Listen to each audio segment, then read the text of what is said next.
பிளினியின் இயற்கை வரலாறு. இவர் வந்து பார்த்தோன்னா லத்தீன் மொழியில் எழுதியிருக்காரு. இதில் எதை பற்றி சொல்லியிருக்காங்க அப்படின்னா, இவர் வந்து ரோமானிய அரசினுடைய இயற்கை வளங்களை குறித்து பேசியிருக்காரு. அது மட்டும் இல்லாமல் இந்தியாவுக்கும் ரோமானியாவுக்கும் நடைபெற்ற வணிகத்தை பற்றி சொல்லியிருக்காரு. அந்த வணிகத்தில் மிளகு அப்படின்றது வந்து குறிப்பிடத்தக்கது அப்படின்னு சொல்கிறாங்க.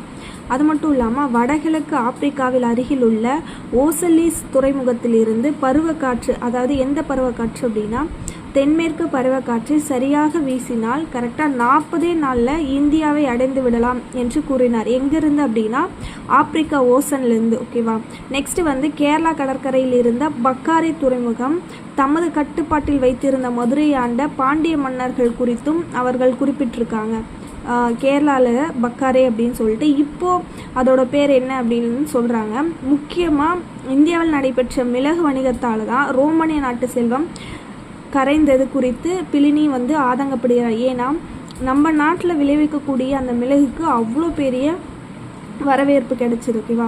ஃபஸ்ட்டு வந்து ரோமானியாவினுடைய இயற்கை வளங்களை பற்றி சொல்கிறாங்க. அடுத்து வந்து பார்த்திங்கன்னா ஆப்பிரிக்காவில் ஓசன்லேருந்து கரெக்டாக அந்த தென்மேற்கு காற்று வீசுனா 40 நாளில் நம்ம இந்தியாவுக்கு போயிடுவோம்.